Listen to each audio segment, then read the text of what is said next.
was a challenge to try and capture something as iconic as Alcatraz. You know about this. This is arguably the most famous prison in the world. Now you're in it. Just, you know, the physicality, because it's quite claustrophobic.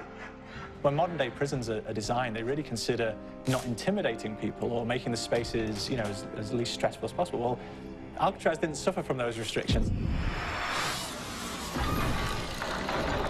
They did the research, they went out, studied Alcatraz, not just from books or internet.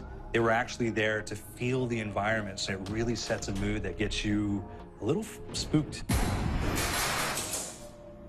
Well, we kind of started with the base layout of Alcatraz. The entire island we ended up roughing out in kind of a white box form, and then figuring out what play spaces we wanted to use out of that, what would be the most interesting areas to play in, and the connections between spaces, and spaces that the public doesn't necessarily get to go into.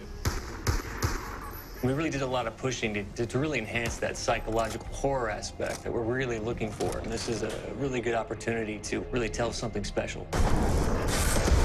Like I got stuck right through the gates of hell! This time around, I feel like it's been identified that there are these side missions that you're going to go out and try to accomplish. Al and the rest of the groups put together this escape plan, but the point is to get the parts and assemble this plane so they can get off the island. We did something new for the first time. We have actually contextual music that goes off. So that's a first for zombies. And it's all based around this horror thriller aspect. Every location will have a specific stinger that you hear when you find it, when you discover it, when you start unraveling the story. We start building on the music that you're hearing, and it's really enhancing that experience and going along with it in parallel.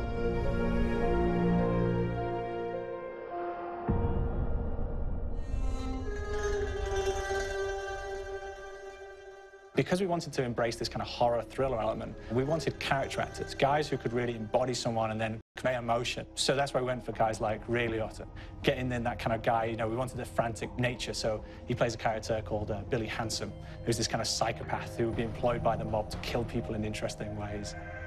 Chaz Palminteri, he plays a guy called Sal DeLuca, an old mob boss.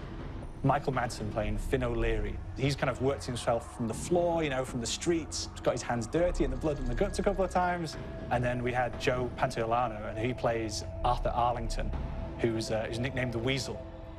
Those guys, they bring a quality and a subtlety and timing that you can't really identify or try to recreate. Bring it on, you dirtbags! You start off in the afterlife mode, and that's just going to be, you know, what's going on. You're going to try to solve the mystery from the second you start. Afterlife, to me, brings a new element, like a new puzzle element. It forces me to think a little bit more or look for the clues or kind of think of zombies on a slightly deeper level. You see clues throughout the map that tell you, ooh, perhaps if I'm in the afterlife, I can interact with this object, or there's some puzzle going on here that I need to be in the afterlife. Back east, I whacked a dirty dentist with one of these. Took forever, too. Alcatraz has a Civil War kind of fort background before it turned into a penitentiary. And so we had this kind of backstory, the idea that the warden would have collected Civil War weaponry.